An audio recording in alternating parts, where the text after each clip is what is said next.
Alright guys, welcome to episode 11 for this AFC Wimbledon Manager Mocha. Got a bit of a jam-packed episode today. Got a couple of matches, some really good matches, and we'll start off with the game against Burton Albion.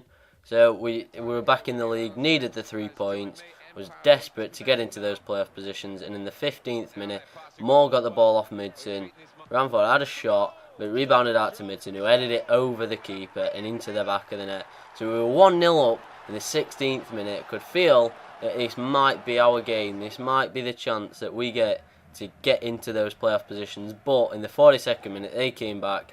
Key ran onto a through ball. I didn't even call my keeper out. He came out by himself and he slotted it past the on-rushing keeper. It was really frustrating because I could feel that we were in control of the game, but they just had one shot and that was it. But from kickoff, Moore got the ball and went on a great run, as you will see here. He just ran and ran and ran, missed that challenge, and skipped past that defender, got into a lot of space in the box and smashed it into the bottom corner. I was delighted with that. Straight from kickoff, solo run from Moore, ran past all the defence to put us 2-1 up. And then in the 50th minute we came back, Midson got the ball, he twisted and turned in the box, finessed it onto the post and into the back of the net. So we were 3-1 up at this point. The game was ours, the 3 points was ours, and we were in control of the game.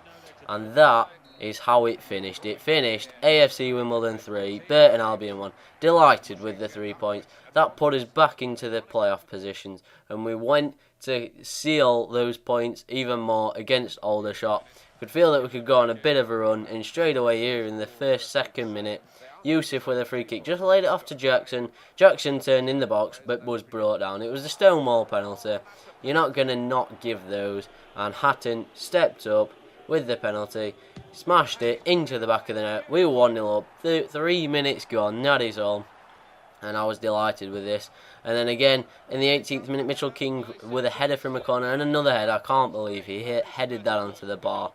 But we came back at them with even more pressure. And as you'll see here, Midson with a great tackle, laid it off for Moore. Moore with the shot, but it hit the outside of the post and they got it away in the 25th minute.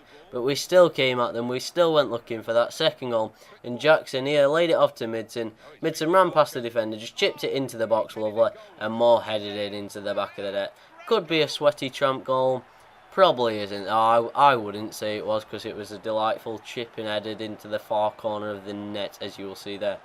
So they came back at us, but got no further than Jackson really, who was playing in right mid, and he laid it through perfectly for Midson. I thought he was offside, but I carried on anyway, and he buried it into the bottom corner. So that was AFC Wimbledon 3, Aldershot 0. Was absolutely delighted with this. Could really feel that we were going on a bit of a run, could pick up even more points, seal these playoff positions and really get going in the league, because we've not really got into any bit of form recently or at all during the season. And as you will see here, we absolutely dominated the game, 11 shots to 1, and then we faced Southend, which in the first half we had chance after chance. We had this chance with Jolie, saved by the keeper. We then had this chance with Moore, but unfortunately again saved by the keeper and they got it away. And then we even had this chance from the penalty spot with Hatton, but Jolie, but obviously Jolie missed, and then he couldn't even get in the rebound. So it wasn't looking like we were going to break through. But in the 60th minute, Jolie, who missed the penalty, ran forward, twisted and turned the defender outside of the box, smashed it low and hard, and we were 1-0 up with 62 minutes gone. Was delighted with that finish. I didn't think he'd be able to score from there, but as you'll see, the keeper probably should have done better, but I will take it because that was a brilliant finish, and that is how the game finished. So that was 3 wins on the bounce. We were going places. I could feel it. We were 6th in the league.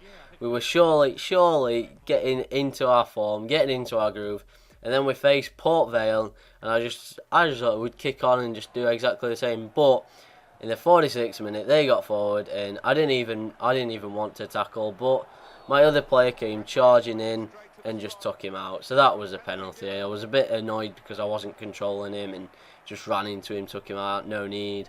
But I thought, oh well, we'll just get over it. I'll try and save the penalty and we'll crack on from here. Unfortunately, they scored the penalty. It was a great penalty by Tom Pope, and that put us 1-0 down. But Could still feel that we could get back into the game, more with a chance here. Just smashed it over the post and over the bar, sorry. And then again in the 90th minute, we pushed at them, trying to get that equaliser. And Atten, who laid it off for Adameno. Adameno was always good from that position. Hit the post this time, and they got it clear. And it finished 1-0 to Port Vale. So, a bit of a disappointing end to the winning streak. Just 3 wins on the bounce and then a sudden defeat. But I thought we'll bounce back. We'll bounce back against Crawley Town, which is after I'll show you the scout report. I mean, as you'll see, same people really. Barry Clay 76, Callum Horner 74, Curtis Mears 72. Yeah, I'm not going to try and pronounce his name. He looks pretty decent at 91. So, obviously I don't have any money to sign him. So anyway, here is the game against Crawley Town, the money spenders of this league. And in the 32nd minute, they got forward. Davis crossed it into Tubbs. Tubbs headed it into the back of the net. That was 1-0. And I was a bit deflated at this point. I thought, oh, maybe this is going to be another game where we can't get back into it, and we'll drop even more points. But I got round to myself. I was like, no, Mark, come on, we can do this. And we did do this, because Jackson got forward. Even though he's knackered, he still managed to hold off Howell, and he eventually did get in a cross. As you will see here, here comes the cross, a brilliant cross, Midson with the header, and we were back in the game. It was 1-1 at this point. I thought, yes, now we're in it, now we can crack on, now we can get those 3 points that I'm absolutely dying for. Unfortunately though, they came back at us, and one through ball over the top, left Tubbs in on goal, and he's not going to miss these, is he? He's a great player, Matt Tubbs, and he showed there, he has quality finishing. So that put us on the back foot almost immediately when we got back, and we were trying to get back. And then in the 90th minute, Curtis Davis just took me out. That was a penalty, Stonewall. So the pressure was on. The pressure was on my normal penalty kick taker, Hatton. Could he level it in the 90th minute, which was probably the last kick of the game, to get us a point? As he stepped up to have his shot, he smashed it, and it went in. You're not stopping those. That was a great penalty, just into the top of the net. Powerful as well, and that is how the game finished. Finished AFC Wimbledon 2, Crawley Town 2. So, not a bad result, because Crawley Town are a good team, but here's the league table, and we're still just outside, 1 point outside of the playoffs. Unbelievably tight. This is going to be a cracking end to the season. I hope you enjoyed. Don't forget to like and subscribe. See you next episode.